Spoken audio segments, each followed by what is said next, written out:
రాష్ట్ర రాజకీయాల్లో ఈరోజు ఒక ఊహించని సంఘటన జరిగింది. విశాఖపట్నంలో ప్రశాంతమైన వాతావరణంలో అద్భుతంగా ప్రజలంతా రోడ్డుపైన వచ్చి ఘన స్వాగతం పలుకుతుంటే అది తట్టుకోలేక అసలు నేను దాదాపు 30 సంవత్సరాల నుంచి రాజకీయాల్లో తిరుగుతూ ఉన్నాను, చూస్తూ ఉన్నాను. ఒక పోలీస్ అధికారి పవన్ కళ్యాణ్ గారి వెహికల్ ఎక్కి మీరు ప్రజలకి కనపడకూడదు, మీరు వెహికల్లోనే కూర్చోవాలి, మీరు బయటికి రాకూడదు, మాకు లా అండ్ ఆర్డర్ ప్రాబ్లం అవుతుందని ఆయన బలవంతంగా పవన్ కళ్యాణ్ గారిని ప్రజలతో కలవనీయకుండా చేశారంటే ఇది ఎంత దుర్మార్గమైన ప్రభుత్వం మీరందరూ కూడా ఆలోచించుకోవాలి. అసలు నిజంగానే ఇట్లా జరుగుతుందా? ఇది వాస్తవమా?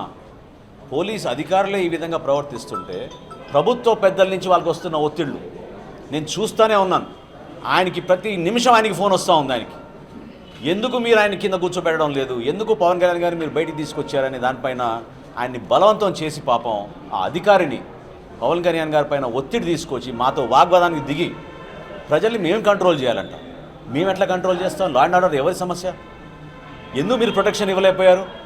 వారం క్రితమే మీకు ఉత్తరం పెట్టాం, ప్రొటెక్షన్ అడిగాం, డీజీపీ గారికి ఉత్తరం స్వయాన నేను రాశాను. ఎందుకు మీరు ప్రొటెక్షన్ ప్రొవైడ్ చేయకపోయారు?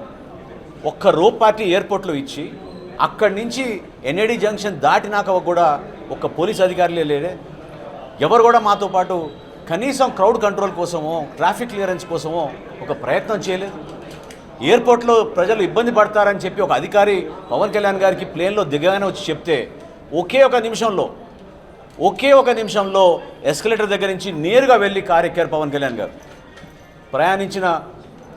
మాతో పాటు ప్రయాణించిన వాళ్ళందరికీ కూడా ఎవరికి ఇబ్బంది కలగకూడదు, ఎయిర్పోర్ట్లో ఎవరికి ఇబ్బంది కాకూడదు అనే ఉద్దేశంతో ఒక మంచి మనసుతోటి తక్షణమే ఆయన స్పందించి వచ్చి వెహికల్లో ఎక్కి మేము ముందుకు వచ్చేసాం. ఎవరు సపోర్ట్ చేశారు? ఎక్కడున్నారు అసలు పోలీసులు?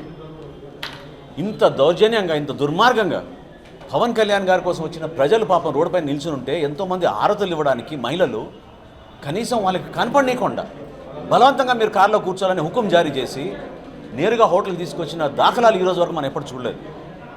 అయినా కానీ పాపం వాళ్ళు అనేక ఒత్తిడికి గురవుతున్నారేమో.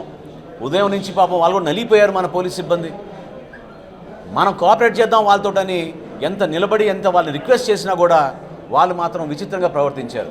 దీన్ని జనసేన పార్టీ ముక్త కంఠంతో ఖండిస్తోంది. ఈ వ్యవహార శైలి మార్చుకోవాలి. అందరికీ సమానంగా హక్కు ఉంది ప్రజాస్వామ్యంలో.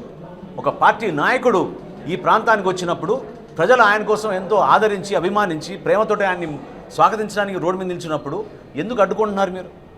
ఏమొస్తుందంటే మీ కార్యక్రమం ఫెయిల్ అయింది కాబట్టి మీరు ఏదో విధంగా ఈ కార్యక్రమాన్ని చూసి ఓర్చుకోలేక బలవంతంగా ఈరోజు పవన్ కళ్యాణ్ గారిని కారులోంచి బయటికి రానియకుండా హోటల్కి తీసుకొచ్చేసారంటే ఇది చాలా దుర్మార్గమైన విషయం.